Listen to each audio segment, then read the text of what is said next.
Artinya dengan status dia tersangka tapi masih berkeliaran gitu ya Kak ya?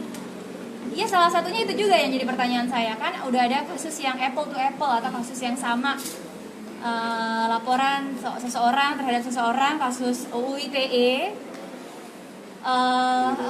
illegal access. Soalnya satu kasus illegal access, tersangka lalu ditahan. Nah ini bahkan sudah disidangkan sekarang, hanya waktu ya kurang dari 6 bulan gitu.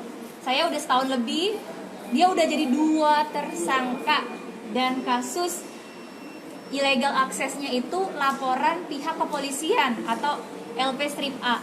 Jadi buat saya, kenapa nggak ditangkap? Itu aja sih, karena kan di kasus saya juga udah tersangka. Berarti kesimpulannya sudah apa? Kesimpulan dari tadi apa?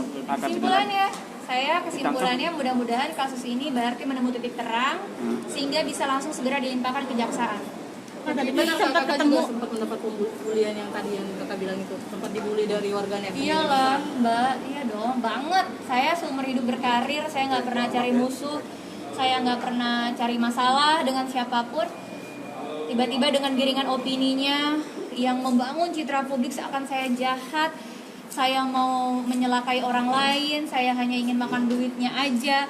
Dan impactnya kalau ke saya pribadi fair, saya bekerja, saya yang menerima imbasnya. Tapi ini kenanya ke suami saya, ke keluarga besar saya, ke anak saya, sampai dihina-hina netizen dengan ucapan yang tidak pantas gitu. Jadi yang saya tegakkan di sini tidak hanya hak saya pribadi, tapi hak keluarga saya dan juga anak-anak saya.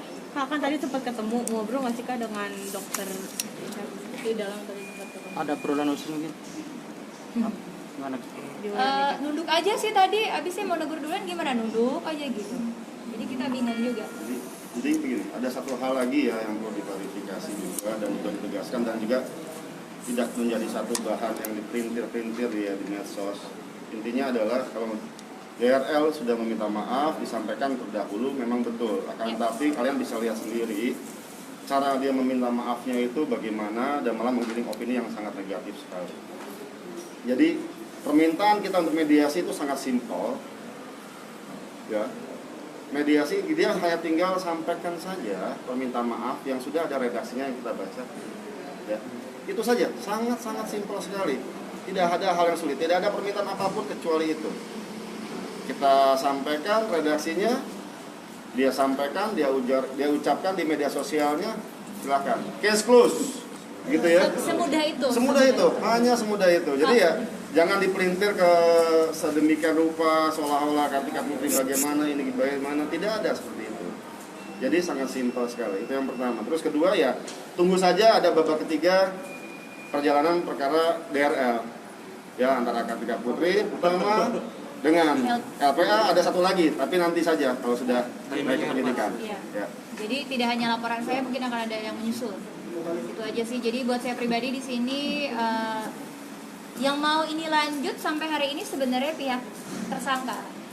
Kalau pihak saya kan dari awal tabayun, saya ngasih nomor telepon, saya somasi pertama, somasi kedua, mediasi di Palembang pun saya bilang siapa yang bisa menjamin untuk kamu tidak mengulangi. Lalu dia dengan lantang bilang tidak ada yang bisa menjamin diri saya, termasuk diri saya. Ya itu yang buat saya, oh tidak ada etikat baik.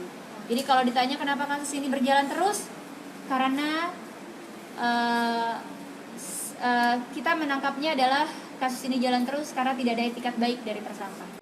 Terima kasih sudah menonton video ini. Jangan lupa subscribe dan aktifkan lonceng notifikasi supaya kamu nggak ketinggalan video terbaru dari Grid.